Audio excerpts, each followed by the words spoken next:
नमस्कार दोस्तों, मैं पूजा वर्मा राम और हनुमान चैनल पर आज आपका हार्दिक स्वागत करती हूँ। मैं आज सुनाने जा रही हूँ संकट चौथ व्रत कथा। एक गांव में दो देरानी जेठानी रहती थी।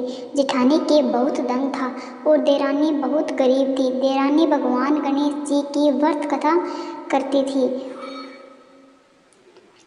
और बहुत पूजा करती थी।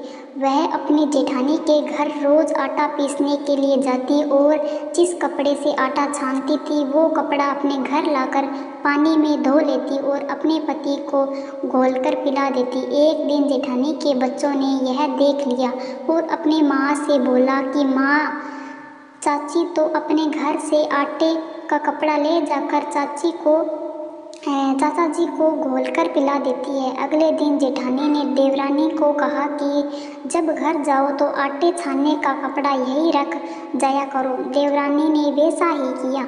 जब वह घर गई तो उसका पति बोला, मुझे चूर्ण घोलकर पिला दो। देवरानी बोली कि उन्होंने आटे छानने वाला कपड़ा वही रख लिया, इसलिए मैं आपके लिए मेरे पास खिलाने के लिए कुछ भी नहीं है। उस दिन उसके पति ने भूख से व्याकुल होकर उसको लकड़ी से खूब मारा। भाग्यवश उस दिन उसका संकट चौथ व्रत था। श्री गणेश जी स्मरण करती हुई वह भूखी ही सो गई। तब थोड़ी देर बाद गणेश जी ने आकर कहा कि आज तो संकट चौथ व्रत है और तुम भूखी क्यों सो रही है। तब देवरानी ने सारा वृत्तांत कह सुनाया। फिर भगवान बोले कि आज मैंने तिल चौथ के कारण चूरमा व तिल कुटु बहुत ज़्यादा खाया है, इसलिए निमट का मन है, सो कहाँ जाऊँ। वह बोली, महाराज बहुत जगह पड़ी है, जहाँ चाहो चले जाओ। गणेश जी ने सारा घर भर दिया। निबटने से आकर बोले, पहुँचूँ कहाँ। वह बोली, मेरा ललाट पड़ा है, पहुँच लो। गणेश जी पहुँच कर चले गए। थोड़ी देर बाद उठकर देखा कि सारा घर हीरो मोतियों से जगमगाने रहा। सारा सिर भी सोने भी आभा से चमक रहा था। धन को परोटने में देर हो गई, इसलिए जेठानी ने यहाँ काम के लिए नहीं जा सकती। जेठानी ने अपने बच्चों को चाची के घर देखने के लिए भेजा कि चाची क्यों नहीं आई। बच्चों ने आकर अपनी माता से कहा कि माँ, चाची के घर में तो अब बहुत धन हो गया। जेठानी भागी भागी अपने देवरानी के पास आई और पूछा कि तुम्हारे पास इतना धन कैसे हुआ। बाली देवरानी ने सारी घटना सच बता दी। इतना सुनकर जेठानी अपने घर आई और अपने पति को बोली कि मुझे लकड़ी से बहुत मारो। देवरानी को देवर ने बहुत मारा, इसलिए उसके बहुत धन हो गया।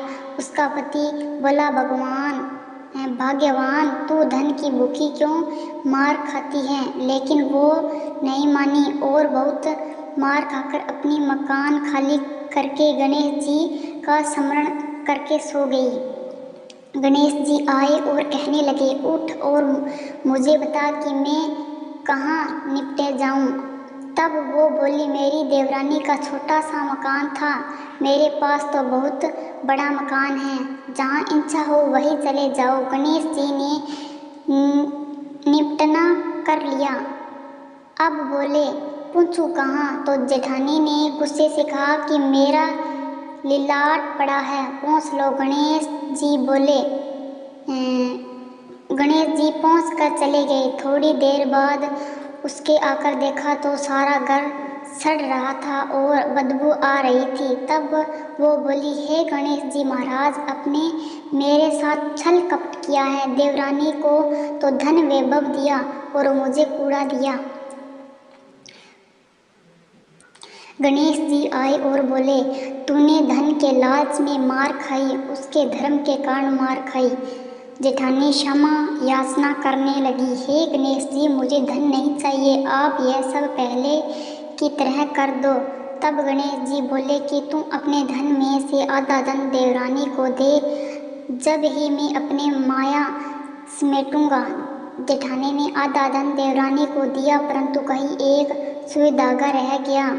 जब जेठानी ने सुई धागा देवरानी को दिया तब भगवान गणेश जी ने अपनी माया समेट ली।